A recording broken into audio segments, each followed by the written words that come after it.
Mi nombre es Diego Torres López, estudio la maestría en Neurociencias para la Educación en el Centro Educativo UNIPEM.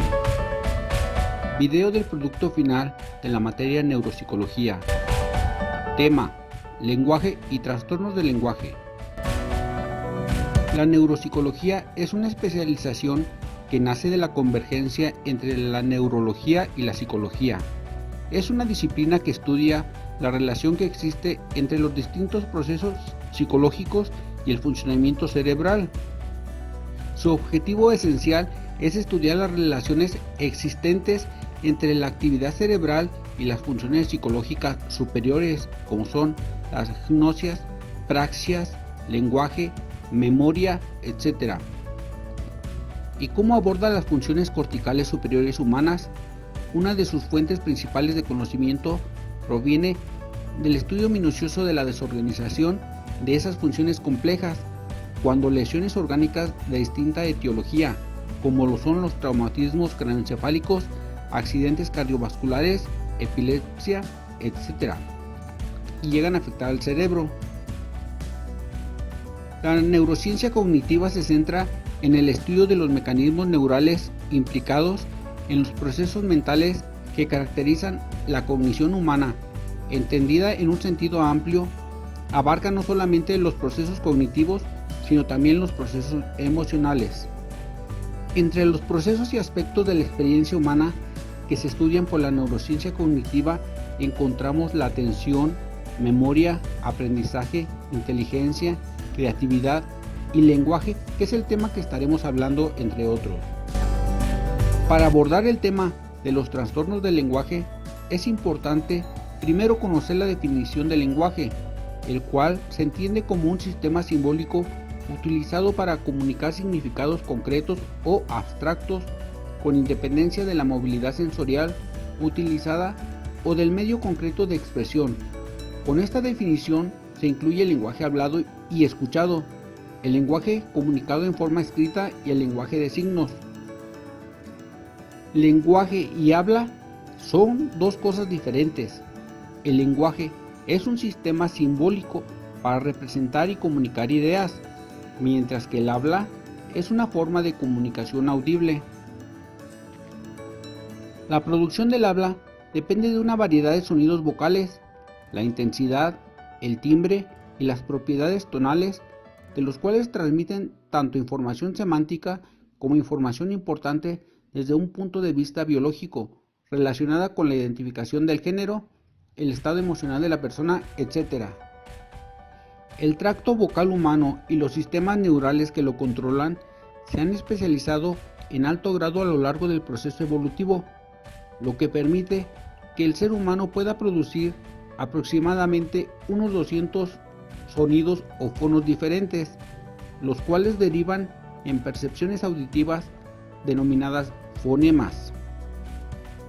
Los fonemas se combinan para formar morfemas, que se constituyen como el fragmento mínimo capaz de expresar un significado.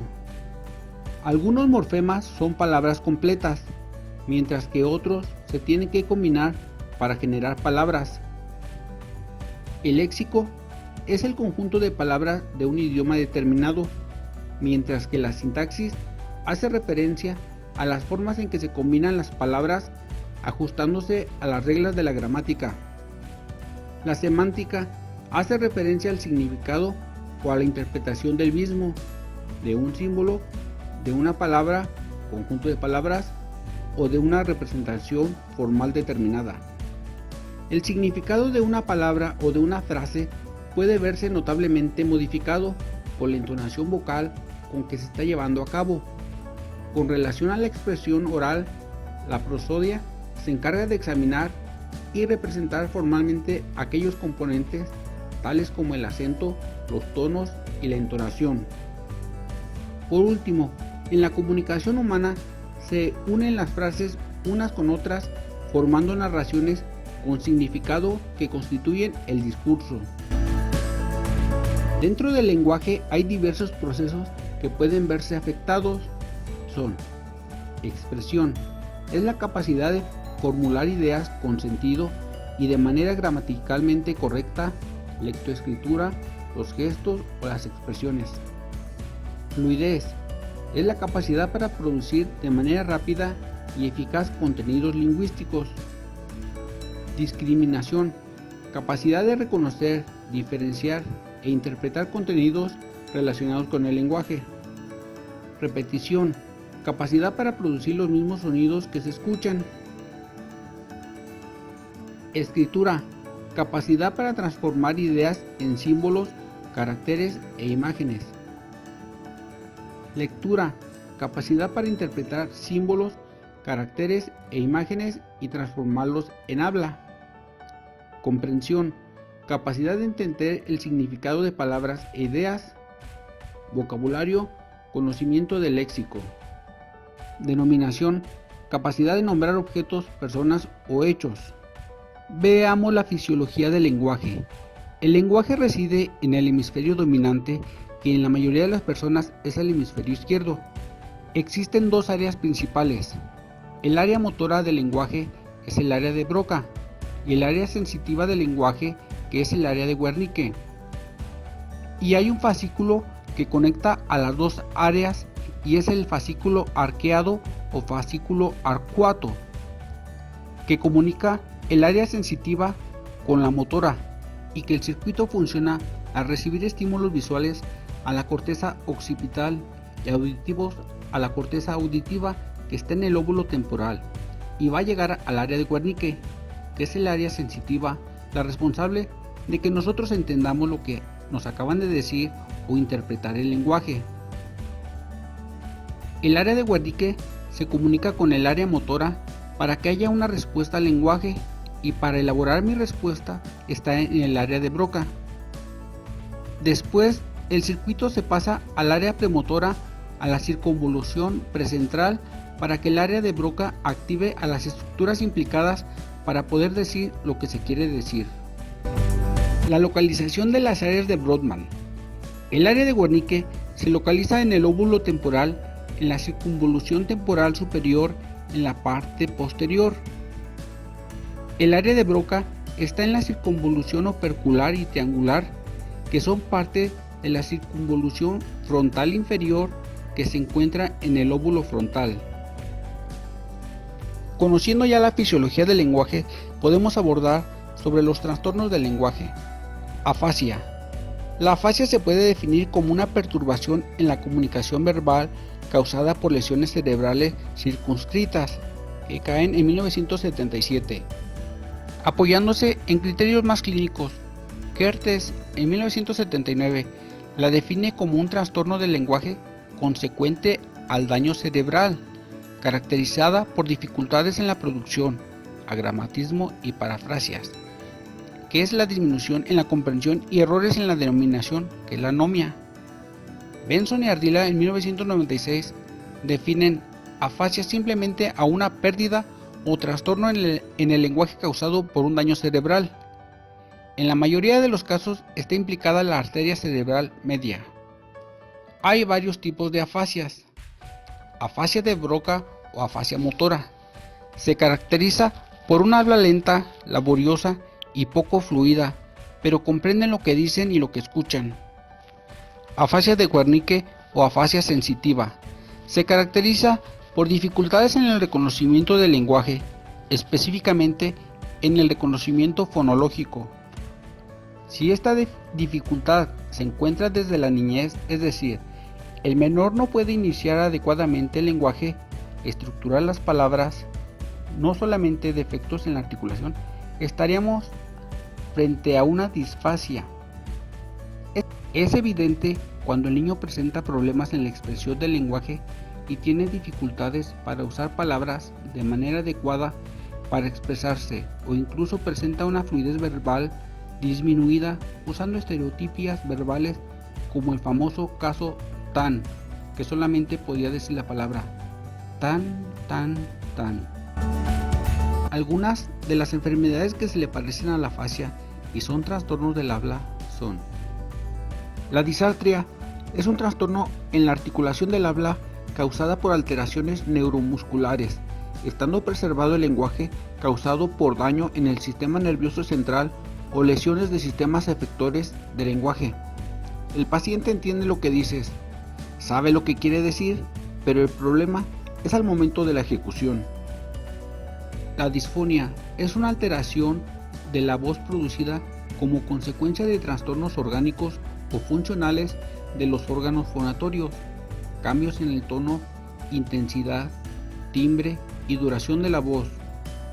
Un ejemplo, cuando tienes una enfermedad en la laringe que te queda sin voz, afónico.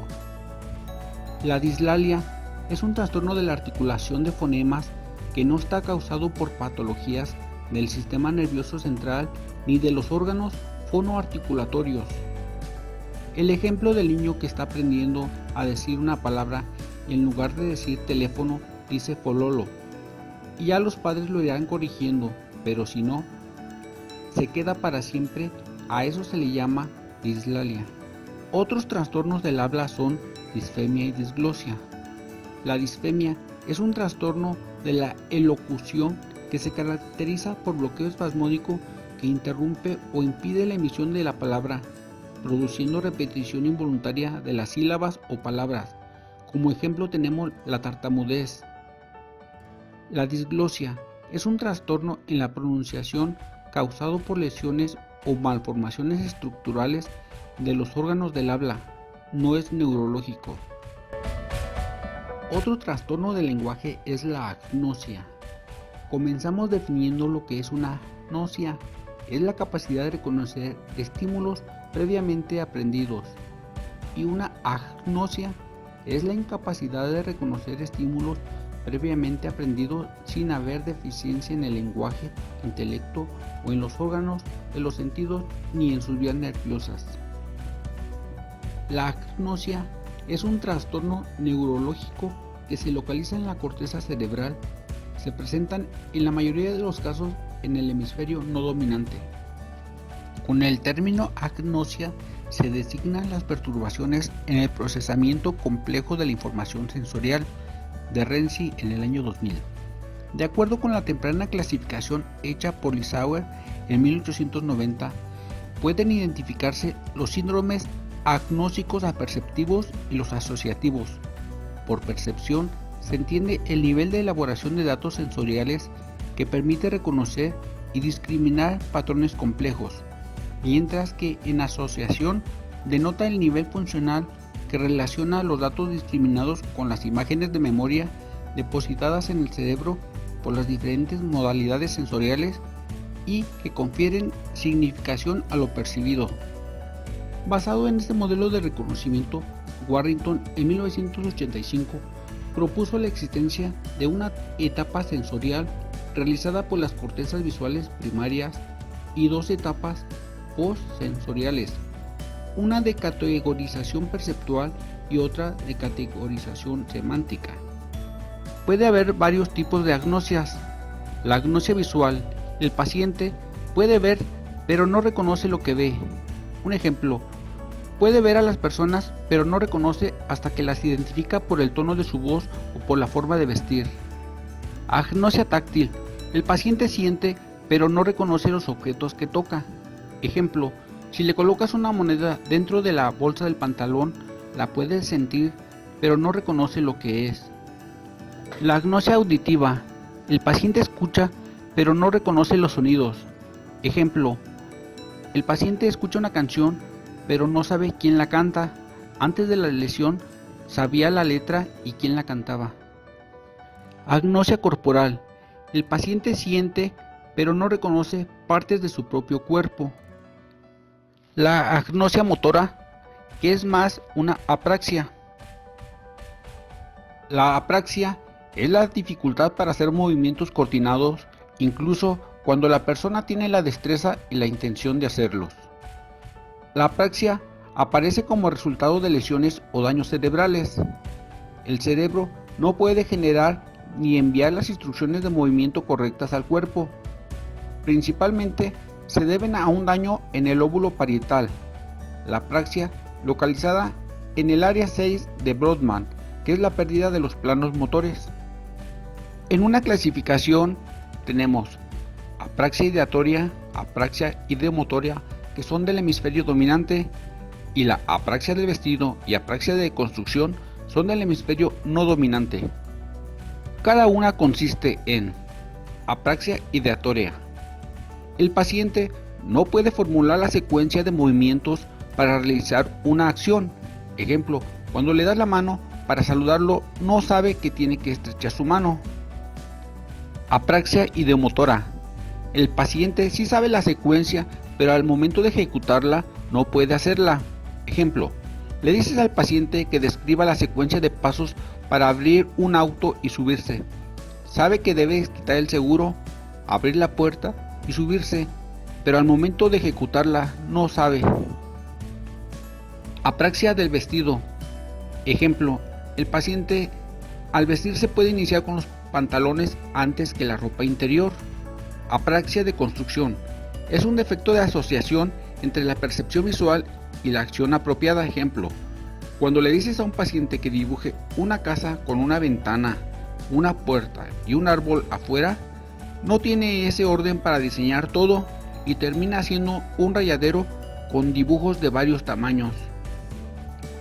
La alexia se refiere a una alteración en la habilidad para leer, consecuentemente a una lesión cerebral. Se han distinguido 4 formas principales de alexia. 1. Alexia con agrafia o alexia literal, en la que el paciente pierde la capacidad para leer y escribir debido a no reconocer las letras. Se relaciona con daño parietal posterior y parieto-temporal del hemisferio izquierdo. 2. Alexia sin agrafia, o alexia pura, o alexia verbal, o alexia agnóstica, en la que el sujeto puede escribir y reconocer letras, pero no logra secuenciarlas para la lectura de palabras. 3. Alexia frontal, término utilizado para designar los defectos en la lectura propio de la afasia de Broca, en la cual aparece una lectura agramatical, mala secuenciación, etc. 4. Alexia espacial o visoespacial, que consiste en la aparición de defectos en la lectura a causa de dificultades espaciales. Se observa usualmente en casos de lesiones en el hemisferio derecho. Los componentes espaciales de la lectura se ven afectados, que pueden ser defectos en el seguimiento de renglones, etc., según Ardila y Rosselli en el año 2007. Agrafia. La agrafia es un defecto adquirido en la lectura como consecuencia de una lesión cerebral. Tiende a correlacionarse estrechamente con los cuadros afásicos, es decir, el defecto en el lenguaje oral se manifiesta igualmente en la escritura. Pacientes con afasia de Broca presentan una escritura agramática, en tanto que las afasias posteriores se manifiestan en cambios literales en la escritura, que son paragrafias literales o pérdida de control semántico. La acalculia. Aunque las acalculias es un trastorno adquirido en las habilidades de cálculo como consecuencia de una lesión cerebral, ha sido notoriamente menos analizadas que las alexias y las agrafias. Podrían distinguirse 2 grupos: acalculias primarias y acalculias secundarias. Las acalculias primarias, caracterizadas por la imposibilidad de realizar cálculos aritméticos, es la anaritmetia, y por pérdida del sentido computacional. Acalculias secundarias, en las cuales los defectos en el cálculo son resultado de alteraciones de tipo aléxico y o agráfico, disejecutivo o espaciales. Me despido enviándoles un cordial saludo, esperando que les haya sido de su agrado el video.